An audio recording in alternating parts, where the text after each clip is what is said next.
చేవెళ్ల ప్రాజెక్ట్ని ఆనాడు ప్రపోజ్ చేసింది.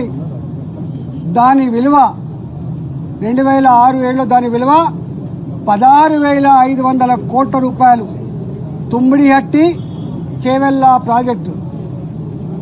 ఆ తదుపరి 4-5 సంవత్సరాల తర్వాత మళ్ళీ అదే ప్రాజెక్టు 38,000 కోట్ల రూపాయలకు పెంచారు. ఆనాడు తుమ్మిడిహట్టి దగ్గర 152 ఫీట్లు బరాజు కట్టాలి, నీళ్ళని డైవర్ట్ చేయాలి, లిఫ్ట్ పెట్టి ఎల్లంపల్లికి తీసుకురావాలని చెప్పి ప్రపోజల్స్ ఉండే. కానీ ఆనాడు మహారాష్ట్ర ప్రభుత్వం అభ్యంతరాలు చెప్పడం వల్ల ఆనాడు మహారాష్ట్ర భూములు మునుగుతైన నెపంతో ఆనాడు శాంక్చురీ పార్క్ ఉందని చెప్పి ఆనాడు 152 మీటర్ల నుంచి 140 మీటర్లు తగ్గించాలన్నప్పుడు తెలంగాణ అవసరాలకు ఆనాడు ప్రభుత్వం చేపట్టిన ప్రాజెక్టులకి 16,50,000 ఎకరాల నీళ్లు కావాలని, 10 టీఎంసీల నీళ్లు రూరల్ ఏరియాకు తాగునీళ్ళ కోసం కావాలని, 30 టీఎంసీల నీళ్లు హైదరాబాద్కు కావాలని, 15 టీఎంసీల నీళ్లు ఇండస్ట్రీస్ కావాలని చెప్పి అయితే కోరిండ్రో అవి ఫుల్ఫిల్ కావు అని చెప్పి CWC report, irrigation department report వచ్చినప్పుడు కేసీఆర్ గారు ఆనాడు ముఖ్యమంత్రిగా ఒక మంత్రివర్గ ఉపసంఘాన్ని వేసిండు.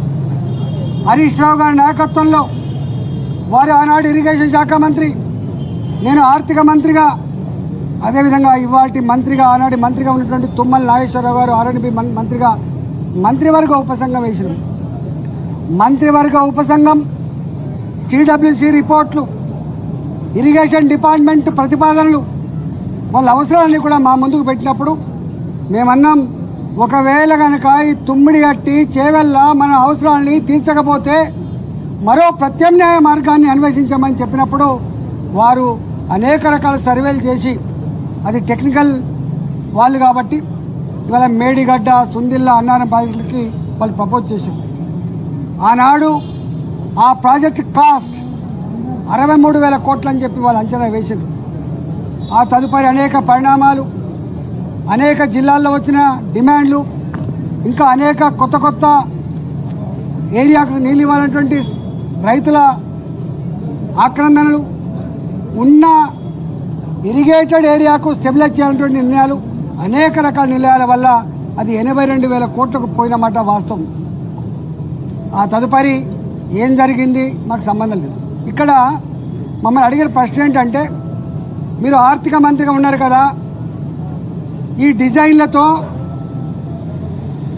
ఈ కన్స్ట్రక్షన్తో, ఈ టెక్నికల్ ఆస్పెక్ట్తో మీకు సంబంధం ఉందా అని చెప్పి అడిగారు. మాకు ఏమీ సంబంధం ఉండదు. రెండో ప్రశ్న, వాళ్ళని కాళేశ్వరం స్పెషల్ పర్పస్ వెహికల్ అయితే పెట్టిండ్రో, కాళేశ్వరం ఇరిగేషన్ ప్రాజెక్టు కోసం ఒక కార్పొరేషన్ పెట్టిండ్రో, ఆ కార్పొరేషన్ రుణాల మీద మీకైనా అధికారం ఉందా అడిగినారు. కానీ కార్పొరేషన్ మీద ఆర్థిక డిపార్ట్మెంట్కి, ఆర్థిక మంత్రికి ఏం సంబంధం లేదు. వాళ్ళు ఆనాడు ప్రాజెక్ట్ రిపోర్టు బ్యాంకులకు సబ్మిట్ చేసిండ్రు, డబ్బులు తెచ్చుకున్నారు, వాళ్ళే ఖర్చు పెట్టుకుని తప్ప మాకు సంబంధం లేదు. అసలు ఒక్క మాటలో చెప్పాలంటే ఇరిగేషన్ డిపార్ట్మెంట్కు తోడుగా అనుబంధంగా వాళ్ళ దగ్గరనే ఒక అకౌంట్ డిపార్ట్మెంట్ ఉంటుంది, దానికి ఒక ఆడిట్ డిపార్ట్మెంట్ కూడా ఉంటుంది. ఆ బిల్లులు మంచా చెడా, పనులు అయినాయా కాలేదా, క్వాంటిటీ ఉందా లేదా, క్వాలిటీ ఉందా లేదా, ఇవన్నీ చెక్ చేసుకోవాల్సింది ఆ ఇరిగేషన్ డిపార్ట్మెంట్ నుండి వాళ్ళ అకౌంట్ సెక్షన్, ఆ తదుపరి ఆడిట్ సెక్షన్ మా దగ్గరికి వస్తుంది. కాళేశ్వరం కార్పొరేషన్ కింద ఏ డబ్బులైతే ఉండనో వాళ్ళే నేరుగా పే చేసుకున్న మాకు సంబంధం లేదు. బడ్జెట్ అలొకేటెడ్ డబ్బు అయితే ఉందో మా దగ్గర అలొకేటెడ్ డబ్బు ఉంటే తప్పకుండా దాని ప్రకారం బిల్లు పే చేస్తాం తప్ప దాని వాల్యూస్తో కానీ వాటితో మాకు ఏం సంబంధం లేదని చెప్పి ఖరాఖండిగా చెప్పడం జరిగింది. కానీ వాళ్ళ ఎంత దుర్మార్గులు అంటే, ఈ ఈటల రాజేంద్ర గారు పిలుస్తాను, ఏం పిలుస్తావు, ఏం పిలిచినా ఏముంటుంది, మా